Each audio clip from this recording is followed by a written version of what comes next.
Well, good morning, good afternoon, and good evening.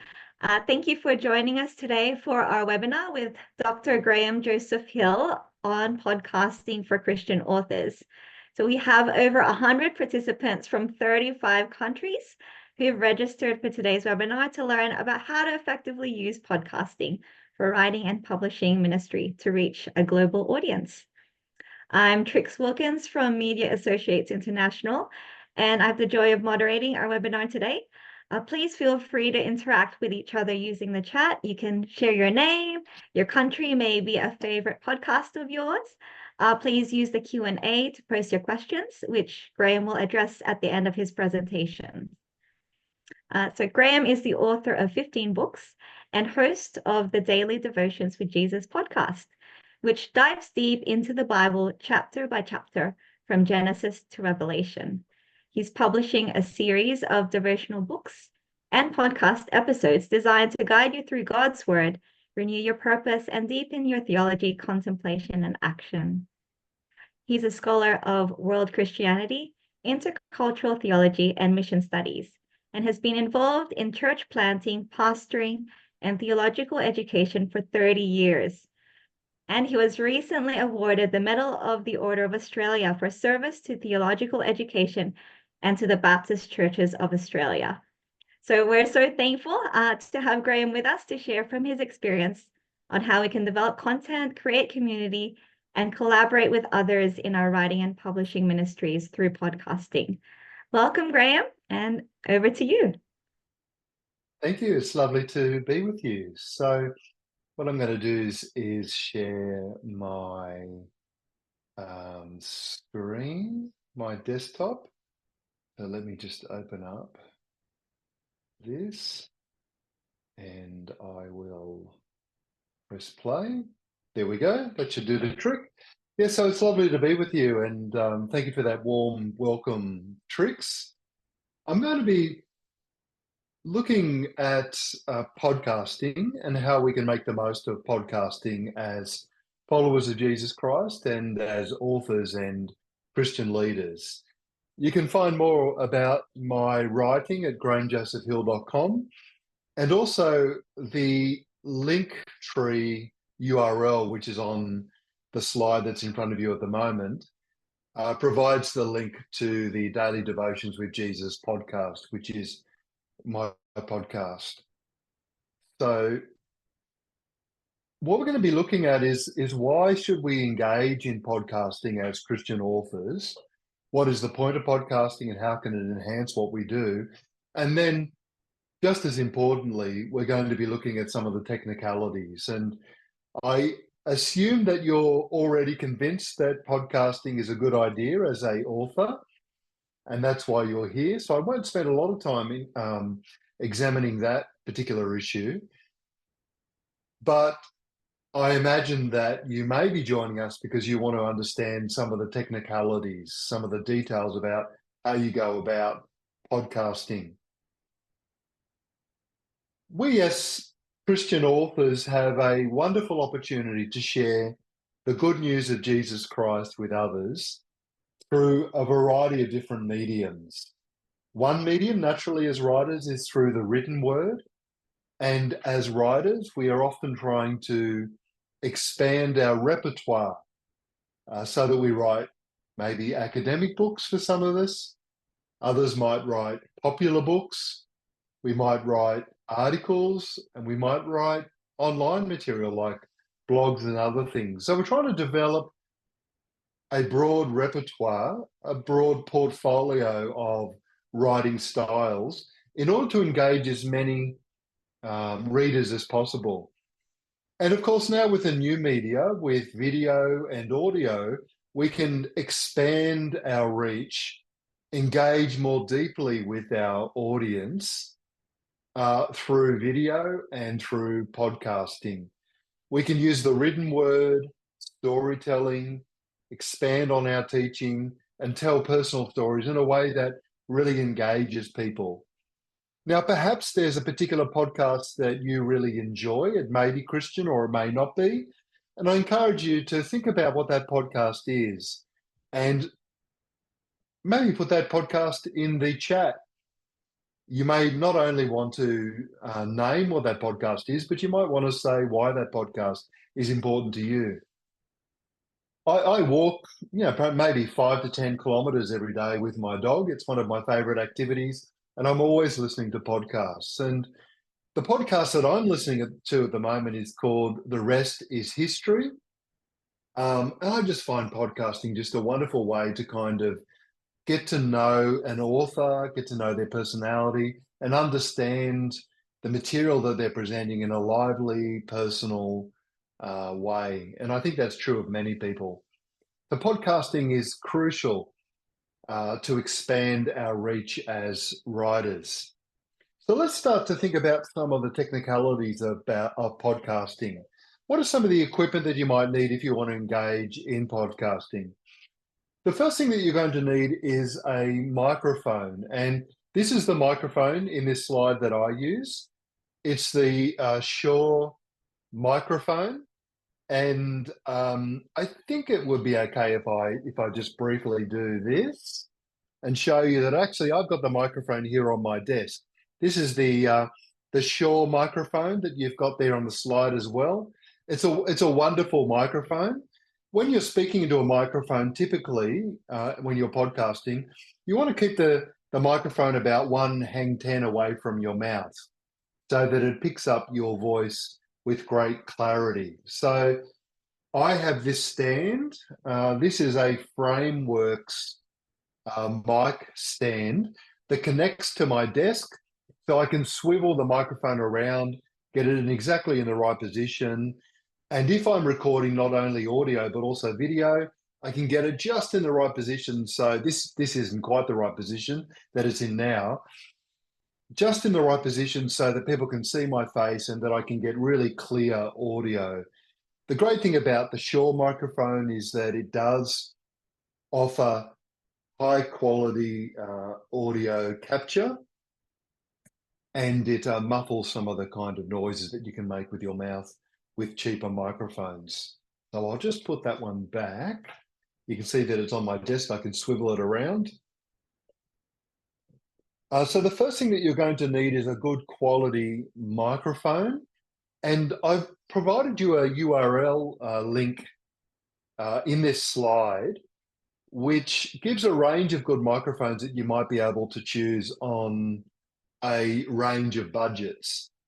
The Shure microphone that I use isn't the cheapest microphone. I think it's probably one of the more popular microphones for podcasters, but it's not the cheapest one. So if you look at that URL, you'll be able to look at a range of different microphones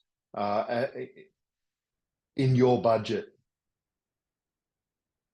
So that's the first thing you need, is a good microphone and a stand. The stand is important because the stand enables, firstly, it gets the microphone close enough to your mouth to capture the right quality of audio. And secondly, it stops the microphone moving around. If you've got a lapel mic, which you can do if you're doing podcasting on the road, the problem with a lapel mic or some other kind of mic is that it can move around, whereas the stand will just hold it still. With podcasting, audio quality is everything. So a good microphone is worth it. Even when I'm capturing video for a podcast, in order to be able to release the podcast in YouTube as well as in a podcasting platform, I always make sure that I've got very good quality audio. In fact, I think that the audio is more important than the video, even when I'm doing videoing, because people will put up with poor video quality, but they won't put up with poor audio quality. Once your audio quality is bad, people will just turn off. They won't come back. So making sure that you've got clear, crisp audio is very important. The second thing that you might want to invest in is an audio interface. Not everyone will use an audio interface because they are expensive, and it's entirely possible to do podcasting with only a microphone that either is running into your smartphone or into your computer directly. So it's possible to do podcasting without an audio interface, but the benefit of an audio interface, which basically you run the microphone to the audio interface, and then the audio interface into your computer or smartphone. Um, so it sort of sits between the microphone and your computer or smartphone. And what it does, the audio interface sort of manages the quality of your audio so that your levels are perfect, so that the sound is really good. The other reason to use an audio interface is that if you have multiple persons who are engaging in your podcast, say in a conversation, they might have multiple microphones. And what you do is you run each microphone into the audio interface, which balances the levels and which allows you to isolate one speaker from the other in the editing process. So an audio interface is very helpful, particularly if you're doing a podcast that has multiple speakers using multiple microphones. I use an audio interface mainly because you can set the audio interface so that your sound doesn't go too high or too low. As you can probably tell from listening to me speak, I've got a pretty loud voice. When I was training to be a preacher at theological college, my lecturers used to say that I'm the kind of preacher who never needs a microphone.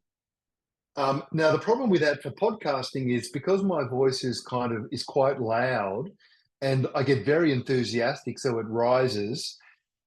The problem with that is sometimes it can max out the sound, and it can have a kind of a screeching sound for the listeners. But what the audio interface does is it manages the audio, so it pulls it down to the right range. So it doesn't matter how loud I speak, the audio interface will always manage what's going on so that it's at a good quality range for the listeners. The problem with an audio interface is that they're expensive, so not everyone will choose that option. I've given you a link there in this slide too about how do you choose a good audio interface. If I go back to the microphone, think about the microphone that you're currently using, and maybe you want to put that in the chat. The microphone that you're currently using and why you find it to be a good microphone for recording into a computer or recording into a smartphone. The third thing that you'll need is to think about whether you're going to be recording into a computer or into a smartphone. I always record into my computer, largely because I'm getting old and I haven't kept up with the latest technology. But I'm running with the assumption that many younger podcasters may very well choose to record into a smartphone. It may also be the case that you're living in a particular part of the world where you don't have access to a laptop, but you do have your smartphone. And there are many parts of the world where people have smartphones, but they don't have computers. So choosing to record directly into a smartphone makes a lot of sense. So you can record directly into a smartphone, but what you need to do is choose the right microphone that can link to a smartphone. You will want to choose headphones that can link up in a wired way, probably not wirelessly, in a wired way into your phone. The problem with the wireless headphones is sometimes they have variable quality in terms of the sound that they're capturing, but a wired headphones into your smartphone will mean that you get good quality audio. And then you'll need an app on your smartphone like Riverside or Anchor or Spotify or some other app that records the audio. from the external mic that you're using into the app. The reason why I suggest an external mic into your smartphone rather than just using the speaker on your smartphone is because speakers on smartphones are notoriously bad quality. That may change in the future, but in my experience, if you have an external mic clipped on the side of your smartphone, like the woman in the picture in this slide, you're going to get much better quality audio. I've provided a link in this slide that offers guidance on how to choose a microphone for your smartphone. The fourth thing to think about then is headphones. The benefit of choosing good quality headphones is that when you're recording, you can listen to the quality of your recording and you can hear if there are any problems. The times when I've had sound issues when I've been doing videoing on the road as I've been traveling have usually been when I haven't had headphones to listen to the quality of what's going on. And I've just had to trust that the sound quality is good. When you can't hear the sound quality and you're just trusting that it's good, you have all sorts of bad experiences, in my experience. So sometimes I'll be out on the road and I'll be recording an interview with somebody, and I may not have had the opportunity to bring headphones with me because I'm in a very remote location. And when I get back, I discover that the sound quality is so bad that I pretty much can't use the recording, and it's heartbreaking. The benefit of headphones is that you can hear all the time the quality of the recording, and you know that if you need to stop and adjust anything. And they also block out external noise. I've given you a link again for choosing good headphones in a range of budgets. Then the next thing that you're going to need is recording software. And the recording software will either be on your smartphone or on your computer. And there are numerous free and paid options when it comes to recording software. I've listed some of the most popular ones here for you on the slide. Audacity. For those of you that use Mac, you might choose GarageBand or QuickTime. There's Podbean, Riverside, Adobe Audition. The good thing about Audacity is that Audacity is free for recording and editing. I personally use QuickTime. I used to use GarageBand because I'm a Mac user. I used GarageBand because it was really good for quality audio. It was designed for musicians.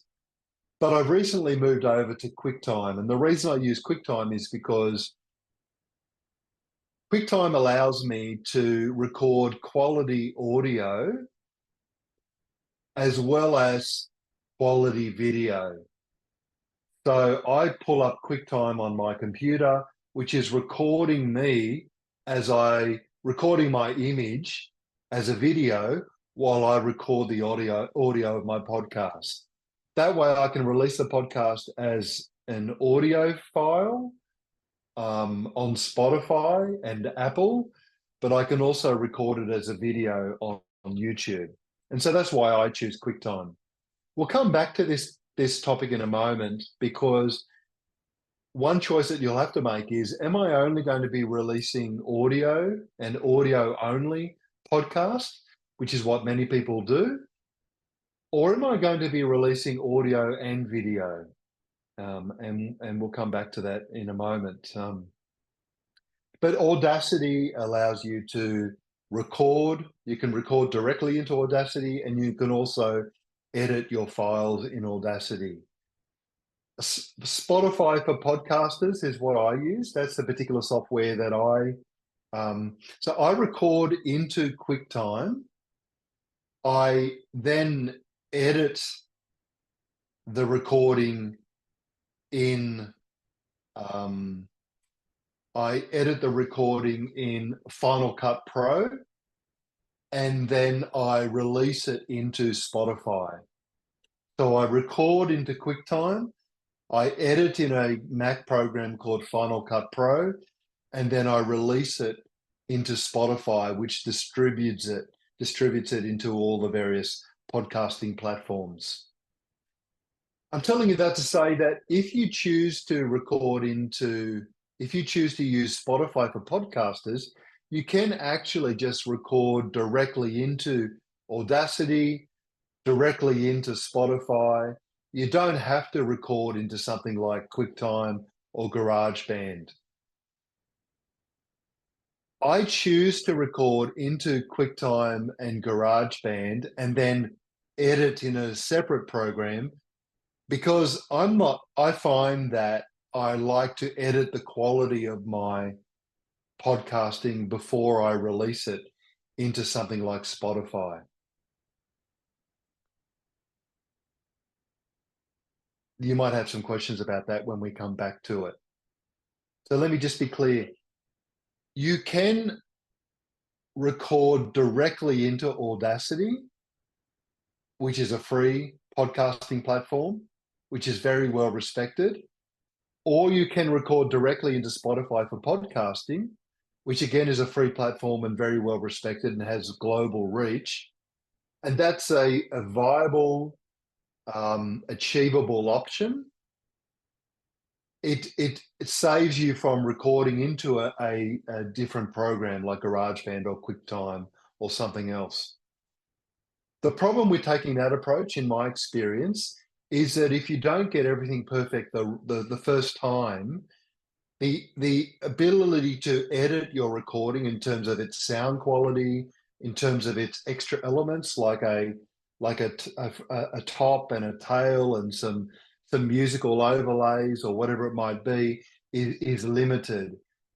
But if you are recording into a program like QuickTime or like GarageBand or something else, and then editing on your computer before you release it into Spotify or some other platform, you can do a lot of editing about the sound quality, about the top and tail, about musical overlays, and so forth.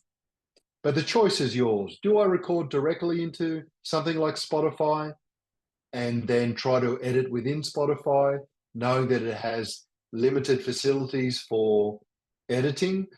Or do I record into a different program on my computer or my phone, then edit the quality of my recording so that I'm happy with it, and then release it into something like Spotify or Audacity? So you'll need to choose a recording software. Many people use a pop filter. The benefit of a pop filter is, you know, when you're speaking into a microphone, it can pick up a lot of the noises, like the p, p, p sounds, which may not irritate you when you're in conversation with somebody, but when somebody is listening to the audio on a podcast, that p, p, those harsh sounds can be quite irritating. So what a lot of people do is they get a pop filter, which sort of just sits between your mouth and the microphone and stops a lot of those noises. I don't use one myself, but many podcasters do. It's not essential equipment. The next thing to think about is whether you're going to only be recording audio or audio and video. So many podcasters just record audio and then release that on a podcasting platform, which is distributed to Apple and Spotify and Google Podcast and whatever people's preferred podcasting platform might be.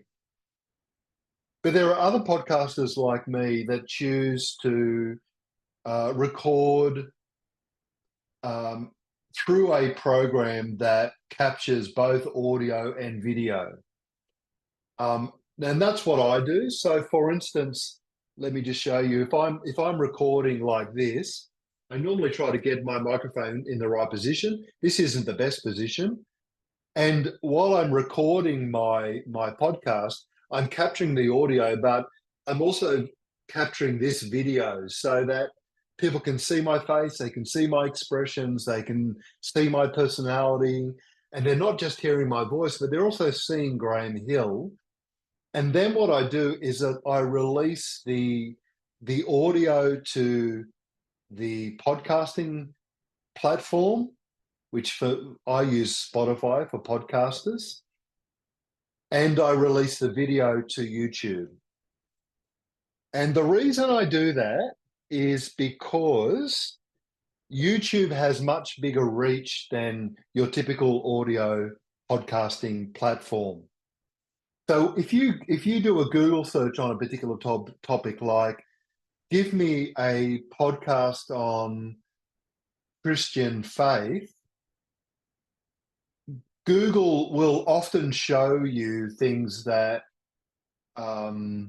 relate to Google. And one of the things that relates to Google is YouTube. So it's going to preference YouTube hits. Whereas it may not show you just an audio podcast that has been released on Apple or Spotify. It may not come up at all. So the reason why I record to YouTube as well as audio is because I know I'm going to get a much bigger audience if I do that.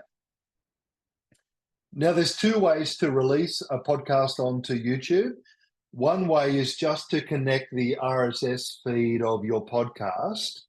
So when you set up a podcast in, say, Spotify for podcasting, you'll be given a unique RSS feed.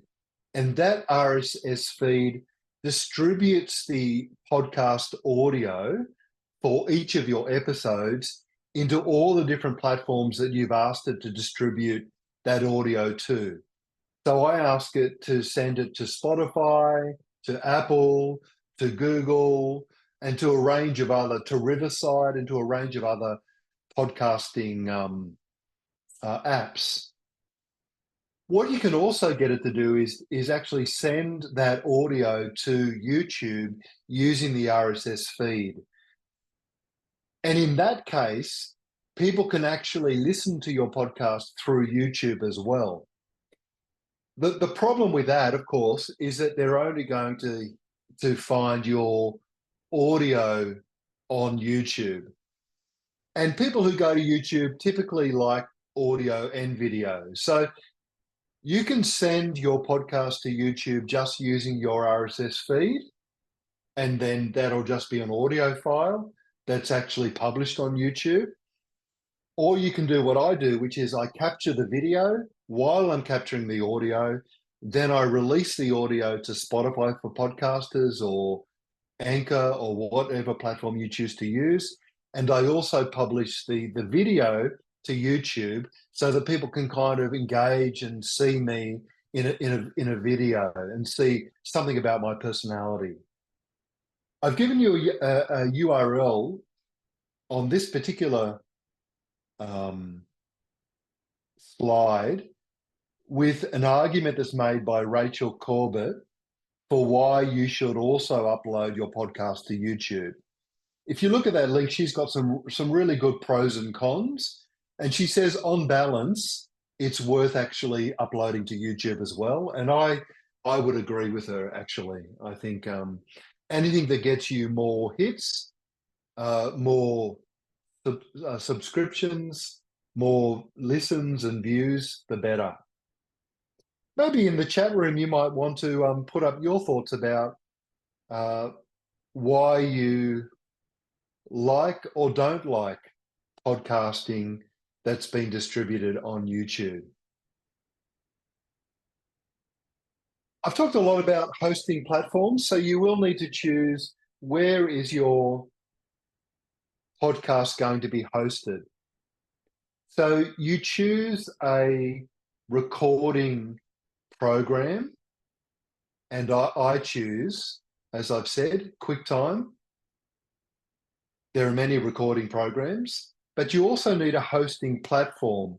And what the platform does is you upload your audio to the platform, and then the platform distributes that audio of your podcast to the many different podcasting apps that people listen to podcasts on. And these are the top podcasting platforms that people use. Podcasters, Acast, Buzzsprout, Captive, Castos, and so on. There are many that people use. I've given you a link here in this slide for a list of good hosting platforms, which also describes their pros and cons. I use Spotify for podcasters as my platform because I can easily link it to Apple Music and other podcasting listening platforms. It also offers a subscription for fans and viewers. So if I ever want to create a Patreon in order to monetize my podcast, Spotify for podcasting enables that very easily. Spotify for podcasting also allows you to record directly into that platform, which saves you from having to use an editing software program. But as I said earlier, I don't recommend that unless absolutely necessary, because it doesn't give you a chance to really do high quality editing of your audio. But it does allow you to do that if that's the best solution for you. Spotify for podcasters also I just think it makes everything super simple. It just really simplifies everything. And I'm not particularly proficient when it comes to technical things that relate to any kind of IT or computers or software.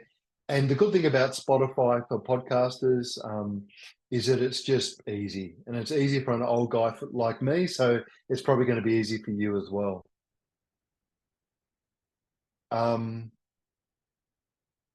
As I suggested, you might want to choose a recording software to edit your files. And I use QuickTime and I use Final Cut Pro.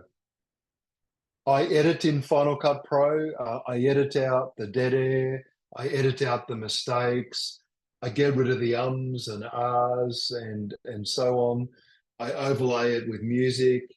And you can do all of that in something like Audacity, again, which is free. The problem with, say, something like Final Cut Pro is that it's expensive, whereas something like Audacity, you can do all of that editing and you can do it for free.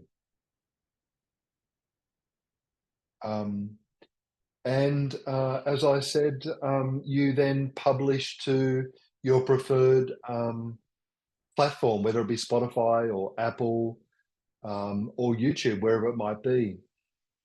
One thing you want to think about is the title of your podcast. So title is really important.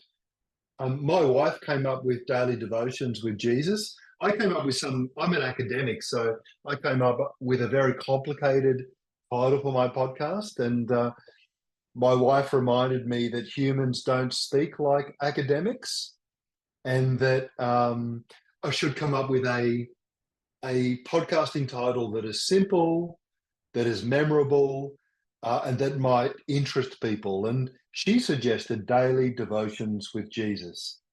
So we came up with a name. I've come up with a simple design, as you can see in this slide, which is just an image of myself. And then you'll see, if you have a look at my podcast, that every episode, I keep the words on the image very simple, very clear, very user friendly, and something that kind of draws people in and that sets my podcast out apart from others. The other thing that you need to think about when you're podcasting, of course, is what am I going to be podcasting about? So ask yourself questions like this. What is my unique contribution to Christian podcasting? What am I uniquely qualified to speak about? What topics relate to what I'm researching and writing about? How might I be able to develop and release a podcast that relates directly to the book that I'm currently writing? And so it enhances that book and its attractiveness and its sales. What particular areas of Christian podcasting are not currently being covered well? So these are the things you might ask yourself. Then you ask yourself, am I just going to do a solo podcast where it's just my voice? Or am I going to do one that involves interviews and panels? Am I going to keep my content dynamic by doing different kinds of things? Solo one time, interview another, a panel another time, keeping the content dynamic. As a podcaster, I always develop a script that goes along with the episode that I'm about to record. But often I will go off script so that it sounds more human, and it reveals a bit more of my personality. But I keep coming back to the script so that I'm giving people good quality content with a lot of my own personality and some humor, which people love. And of course, you want to think about, how am I going to engage my audience? Ask yourself, and again, you might want to put this in the chat. What do you love about? So, what is it that the podcasts that you love do that you really enjoy? What is it the podcasts that you love do that you really enjoy? How can you replicate or reproduce or copy what it is that they're doing in the podcast that you're creating with your own style and your own personality, which you know that people might enjoy? Again, you want to publish your podcast across social media. You might even want to start up a kind of a group, say a Facebook group that relates directly to your podcast, so you can begin to build an audience. And in that particular Facebook group, you might want to encourage your listeners to engage with episodes from your podcast, to ask you questions so you can respond to them in Facebook. And so you're building a community around your podcast that engages with you and that encourages other listeners and that keeps people engaged with your podcast in an ongoing way. Leverage the particular groups that you're currently connected with as well, and ask them to engage with your podcast, to listen to your podcast, and to share your podcast around. I use Linktree as you would have seen in the first slide I showed you, a Linktree URL, which you can show people, which provides all of the links to where people can find your podcast on the internet, on Apple, on Spotify, on Google, on YouTube. And you just give them that one Linktree URL and it directs people to all of the other URLs and listening options for your podcast. Linktree, there are paid options, but I just use the free option of Linktree.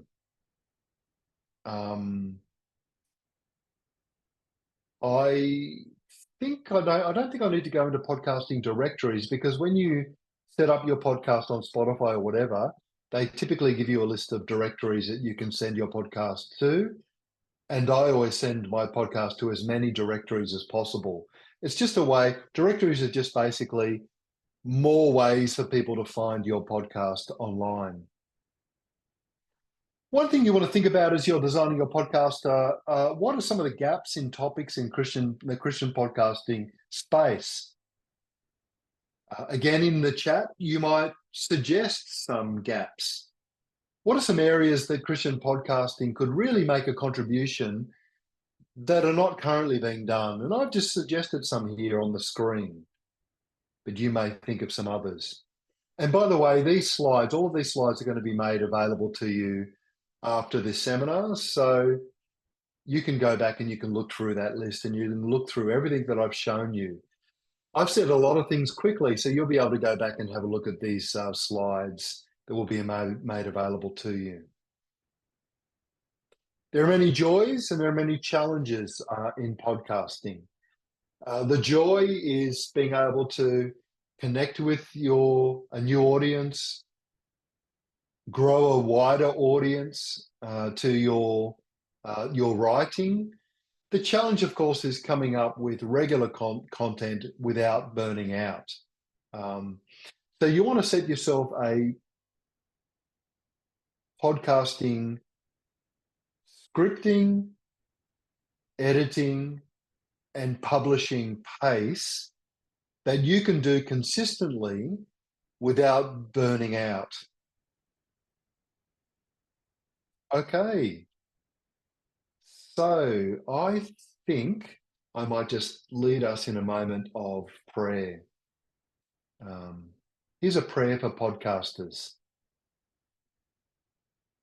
We thank you, Lord, for the time that we spent together, the way in which that you've guided us, for the way in which you've given us fellowship.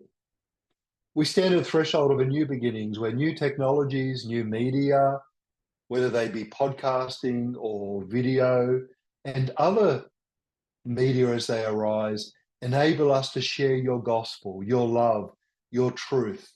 We ask you for guidance and for wisdom as we seek to be podcasters who share your truth, who glorify you, who enrich people's lives, and who are beacons of love and hope in this world. Give us courage as we step forward. Let our voices be voices of truth and love. Grant us creativity and patience and perseverance. Help us to remember that we don't walk alone, that in everything we do, you guide us, you're with us, you light our path, you empower our words, you extend our ministries. Give us courage, give us grace. Let us be a people of love. May our podcast be a testament to your eternal grace and a source of hope and comfort to all who listen. In Jesus' name we pray. Amen. I'll hand it over to you, Trix.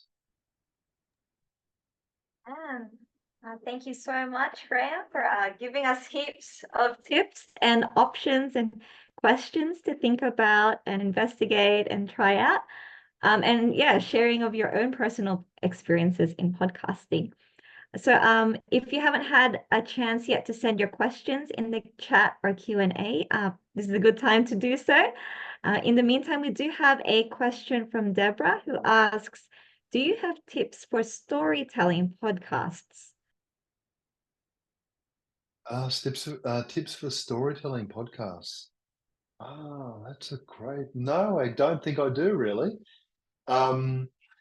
People love stories, so I think that's a great idea. I'm not aware of any storytelling podcasts, but if one was created that enabled people to share their own personal stories in a way that engages the common human experience. You know, the great thing about stories is that they engage the imagination, but they also invite us into common human experiences of love and fear and hope and anxiety, relationship struggles, trying to discern what is God's call on our lives. So a storytelling podcast would need to be one that really invited people into people's particular stories and stories that invite people to kind of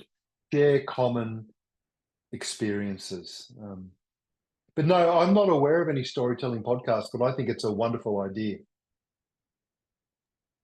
Maybe someone in the audience will start one after this webinar. Yeah. Anne from Kenya asks, please clarify the difference between a podcast, a YouTube video, and a platform that is often referred to as podcasting. Or are there any differences? Yes. A podcast is a audio, so voice recording that is released on the internet in something like Apple podcasting or Spotify podcasting, so that people can listen to somebody's voice as they talk about a topic. So a podcast is typically an audio recording that's released for people to listen just to somebody's voice. The difference between that and YouTube is that YouTube is typically a video and a voice, so video and audio. And it's possible to be a podcaster who only releases audio, that is just voice, on something like YouTube or Apple or Google.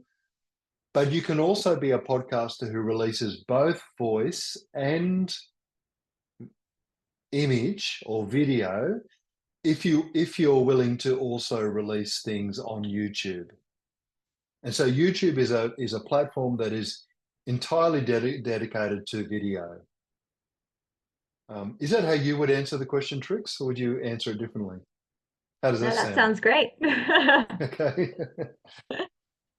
And Grenville has a question about your top 5 Christian podcasts. Do you have Oh, a list of top 5 favorites? my top 5. My top 5 Christian podcasts. I'm going to cheat at the moment. I'm actually going to go and I'm looking at my phone, so I'm cheating. I know, but I'm using this is like my cheat sheet. Um, I actually don't listen to a lot of Christian podcasts. I can tell you my top 5 podcasts. Probably my top Christian podcast actually is Tim Keller's preaching podcast. I would probably listen to about 4 or 5 Tim Keller sermons a week on podcast over podcast, because I just love his preaching. They're short, sharp, biblical, intelligent, and enable me to think a lot about what it means to be a Christian, engaging Christianly and biblically with modern culture. So that would be my top Christian podcast. The other one that I listen to a bit is called The Bible in a Year, which just takes you through, over the course of a year, biblical passages, which is really good. My top podcasts, now this might be less interesting to people. The podcasts that I love listening to that are not necessarily Christian are The Rest is History, which I love. I love the format of The Rest is History. Tom Holland and Dominic Sanderbrook. Tom Holland is a Christian author who writes a lot about the influence of Christianity on history, but he also has a history podcast, which I listen to all the time. So I listen to The Rest of History almost religiously. I would probably listen to 1 episode a day. But the top podcast that you really need to listen to if you're a Christian is Daily Devotions with Jesus. That's a shameless plug. There you go. That's a great segue. Yeah. Joshua asked, how long should a podcast be ideally? Look, I think it really depends on what you're going for. So, so for instance, if I listen to Tim Keller's sermon podcasts, they typically go for about 40 minutes. If I listen to devotional podcasts, they can sometimes go anywhere from 5 minutes to 20 minutes. If I listen to a documentary podcast, sometimes they can go for an hour or an hour and a half. When I listen to a history podcast, the one I'm listening to at the moment goes for 45 minutes. So you can see there's a big range from 5 minutes to an hour and a half. And it really depends. You need to think very carefully about what kind of podcast am I creating? Who is my audience? And how long should each episode be so that I get my material across in a quality way while engaging people, keeping people engaged and keeping them coming back. So it really depends on you and what you're creating. That makes sense. Well, how much time do you spend or invest in creating one podcast? Like, let's say for your series on daily devotions. Now, and my podcasts are only 10-minute episodes each because they're just daily devotions. I figure for daily devotions, that's about what people want. So I would spend the equivalent of about one day per 10-minute episode. It's about a full day worth of work per episode. So by the time I write the script for the 10-minute episode, and then I put the script on my computer in an auto cue so that I can sort of read and engage with the script while I'm videoing myself. Then I record the podcast. Then I edit the podcast. Then I upload the podcast. That's usually there's a day work in a 10-minute podcast. And remember that I'm doing everything myself. So some podcasters have a whole team of people. So it might be that the podcaster is just writing the episode and then recording it. And they might have a team of people who are doing research for them. But for most of us, we're doing all the work ourselves. So I would suggest that every podcast episode will typically take a day's worth of work. And so that's where you've got to be very careful. You've got to think to yourself, how many episodes do I want to release every month, knowing that it's going to take me at least a day worth of work so that I don't burn myself out? And only you can answer that question. We have a bit of a cheeky question here. Do you think Jesus would have started a podcast? Um, yeah, and if so, why? And if not, why not? Oh, wow. Wow, that's a great question. I'm going to go with yes, because I'm invested now in podcasting. So this is this seems like a self-interested response, doesn't it? Um, if we say, look at the way in which Jesus communicated, he used the best forms of communication available to him at his time. So he was communicating to an audience that was a audio or a focused audience, that loved storytelling and loved listening to people's voice. So what did he do? He went up onto a hill, into a public space where his voice could be projected, and he spoke to the crowds. Um, Jesus, of course, knew that there would be some people who would love what he said. There would be some people that would be repelled and repulsed and reject what he said. And there'd be some people that would want to know a little bit more. But what he did was he put himself in a position where his message could be heard by the largest possible group of people from a vantage point using his voice.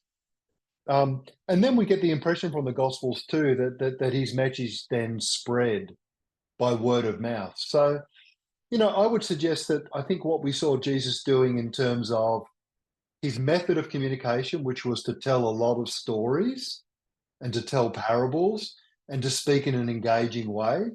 I mean, we hear in the Gospels that his audience would say, he's not like the religious teachers, they're boring.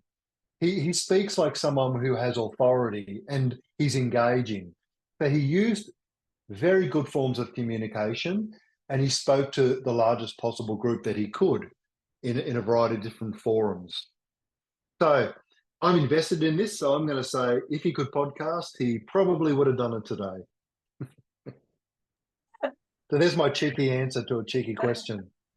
Wonderful. Well, thank you so Yeah. much, Graham, for a really insightful and practical webinar, and stepping up and answering all those questions. We're looking forward to seeing how God uses what you've shared, through the writing and publishing ministries of all our listeners. So may I invite you to give your parting words of advice and encouragement to all who are listening to this today.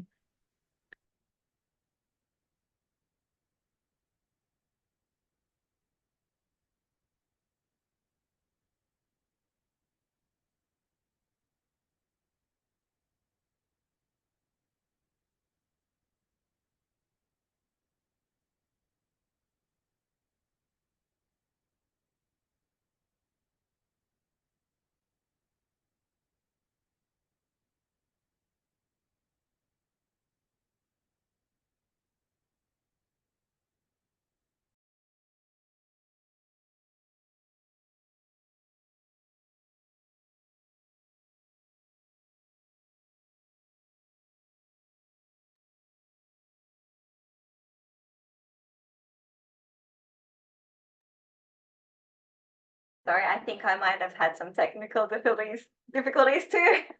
I asked if you could please give your parting words of advice and encouragement to all our listeners, please, Graham. Thank you. That was for me. Actually, I was assuming that we were opening up to the floor so people would give their parting words of advice in the Oh. chat, and I thought, wow, that would be lovely. So, I would just think I would encourage you to as you enter into podcasting to be yourself. The best kind of podcasts reflect your passion, your personality, your sense of call, what you really love, and a style that really reflects your personality. So go well. Remember that Christ is with you. You don't do this alone. And the power and the presence and the love and the grace of the Holy Spirit will enable you to serve Jesus Christ in a way that really makes a difference in the world. Remember that as you seek to imitate Christ and to glorify Christ, that you do so in the power of the Holy Spirit.